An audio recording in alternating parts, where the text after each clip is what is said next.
मेरे YouTube channel जिंदगी सरिता में आपका स्वागत है। आज मैं लेकर आई हूँ आपके लिए धारावाहिक कहानी नन्ना और कान्हा का भाग 5। अब तक आपने सुना देवकी की बेटियों नन्ना और कान्हा को अम्मा अपने करीब तक नहीं आने देती है। नन्ना और कान्हा अब स्कूल जाने लगी हैं। अम्मा के पोते की चाहत, जिद और इच्छा के चलते देवकी ने फिर से माँ बनने का फैसला लिया और फिर जन्म दिया एक प्यारे से बेटे को, जिसका नाम सूरज रखा गया। समय के साथ तीनों बच्चे बड़े हो रहे हैं। संस्कार सूरज में भी देवकी और निरंजन के हैं, किंतु दादी का लाड़ प्यार सूरज को बिगाड़ेगा या सूरज के जीवन को संवारेगा, यह तो समय ही बताएगा। अब आगे की कहानी। समय अपनी गति से बीत रहा है। नन्ना और कान्हा 7वीं कक्षा में आ गई हैं। आज देवकी और निरंजन को करीब की रिश्तेदारी में एक विवाह में जाना है। वह दोनों सूरज को अपने साथ लेकर जाते हैं। वह तो सूरज को भी अपने साथ नहीं ले जाना चाह रहे थे, किंतु सूरज जिद कर रहा होता है जाने की। अम्मा ने कहा, लेकर जाओ सूरज को, मैं अपने लाडले पोते को रोते हुए ना देख सकूं हूँ। तो बस उनको लेकर जाना ही पड़ रहा है सूरज को भी। हालांकि निरंजन और देवकी को अच्छा नहीं लग रहा है इस तरह से सूरज को लेकर जाना तथा नन्ना और कान्हा को घर पर छोड़कर जाना। वह दोनों भी तो बच्ची हैं बेचारी। निरंजन और देवकी तो कोई फर्क नहीं करते हैं अपनी तीनों संतानों में, तीनों को बराबर ही प्यार करते हैं। देवकी और निरंजन को लग रहा था कि यदि हम अकेले सूरज को लेकर जाएंगे तो नन्हा और कान्हा का दिल टूटेगा, लेकिन अम्मा के सामने क्या बोल सकते हैं। ले जाना पड़ा सूरज को अपने साथ।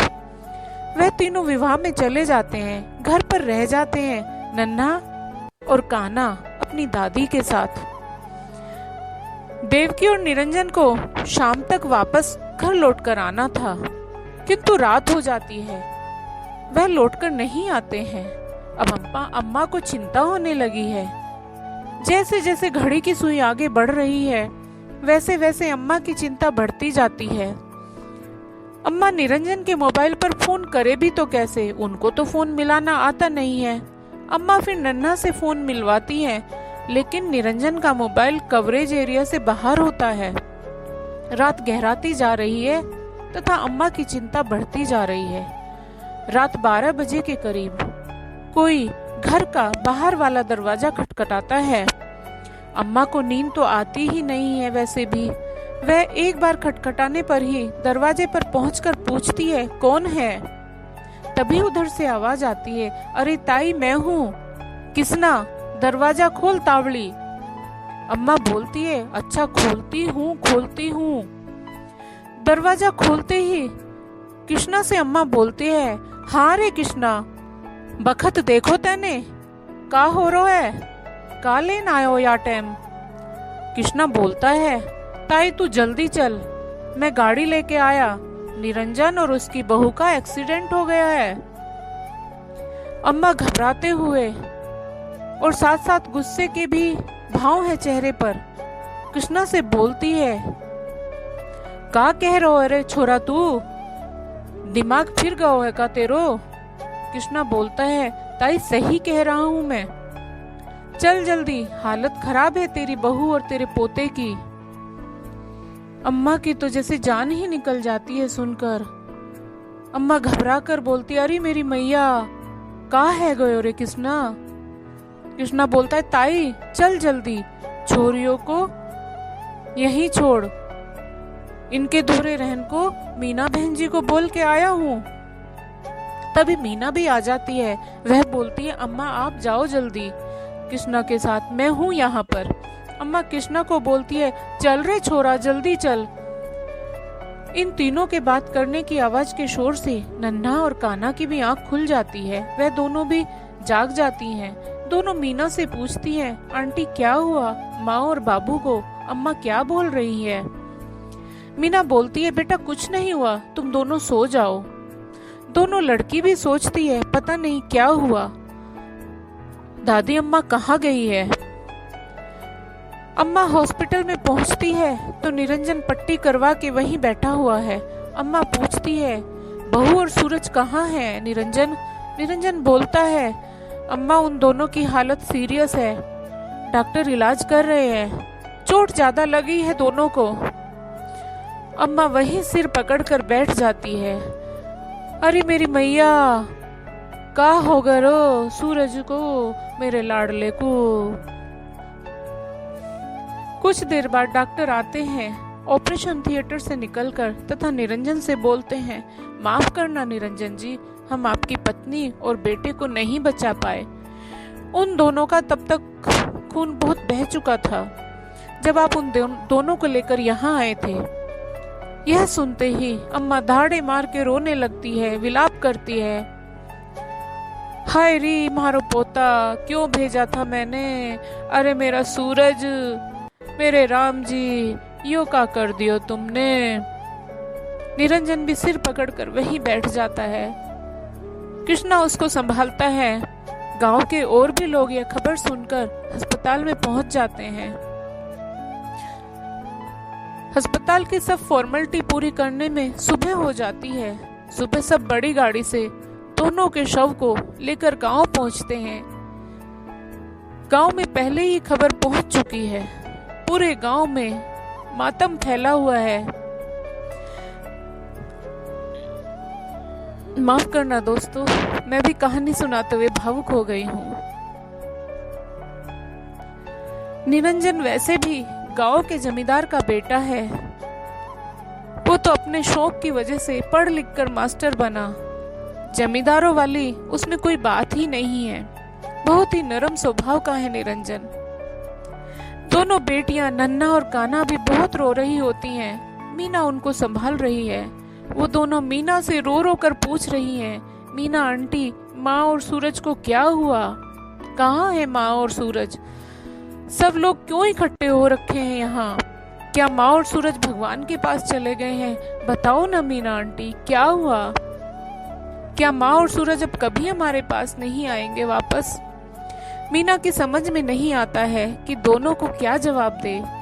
उनके ऊपर तो दुख का पहाड़ टूट गया है। बेचारी फूल सी बच्चियां, इनका क्या कसूर था, पहले ही क्या कम दुखी थी दादी की क्रूरता से। भगवान जो अब इनसे माँ और भाई को भी छीन लिया। मीना आंख बंद करके मन में ईश्वर को याद करते हुए बोलती है, हे ईश्वर, यह क्या किया तूने, ऐसा क्यों किया। हे परमपिता परमेश्वर, ये तेरा कैसा खेल है। देवकी और सूरज की अंतिम विदाई हो रही है। सब फूट फूट कर रो रहे हैं। दादी की तो हालत बुरी है। अपने पोते को सीने से लगाकर बिलख रही है दादी। बड़ा ही हृदय विदारक दृश्य है।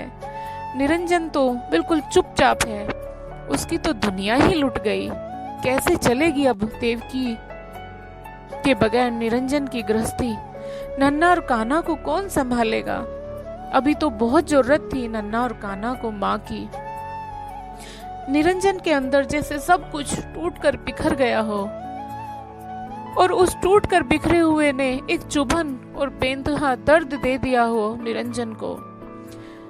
दोनों को शमशान में ले जाया जाता है और सब भीगी आंखों से अंतिम विदाई देकर वापस आ जाते हैं। गांव वाले सब अपने अपने घर चले जाते हैं। निरंजन के घर में तो मातम फैला है। न जाने कब ये घाव भरेगा जो बहुत गहरे तक हुआ है। इस बीच मीना दोनों लड़कियों को समझा और संभाल रही है। दुख का समय तो जैसे ठहर जाता है। निरंजन तो एकदम टूट सा गया है।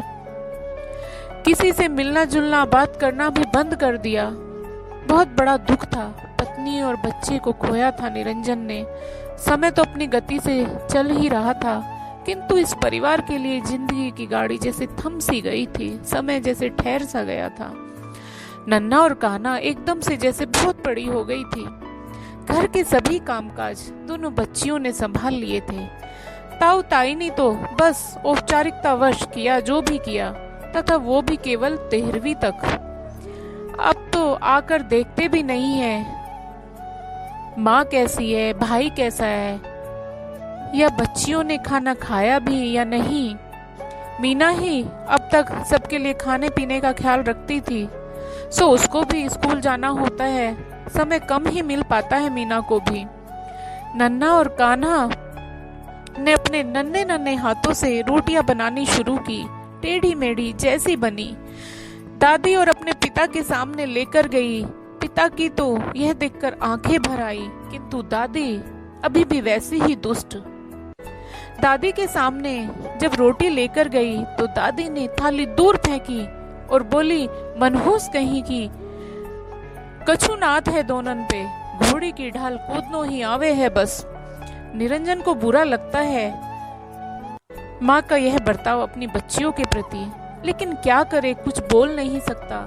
माँ के ड्रामे शुरू हो जाएंगे बोलते ही। वैसे भी सूरज को याद करके रोती रहती है अम्मा, तो अपना दुख लेकर हल्का कर लेती है। वह तो रोकर हल्का कर लेती है अम्मा तो अपना दुख। नन्हा और कान्हा को कोस लेती है। निरंजन क्या करे, अपना दुखड़ा किसके सामने रोए। तो दोस्तों आज का भाग यहीं समाप्त करती हूँ। दोस्तों आगे की कहानी सुनाती हूँ अगले भाग में। सुनते रहिए नन्हा और कान्हा का हर भाग तथा अपनी बहुत ही कीमती समीक्षा देकर लेखक और वाचक का उत्साहवर्धन करते रहें। कहानी के लेखक और वाचक सरिता अशोक चौधरी। धन्यवाद।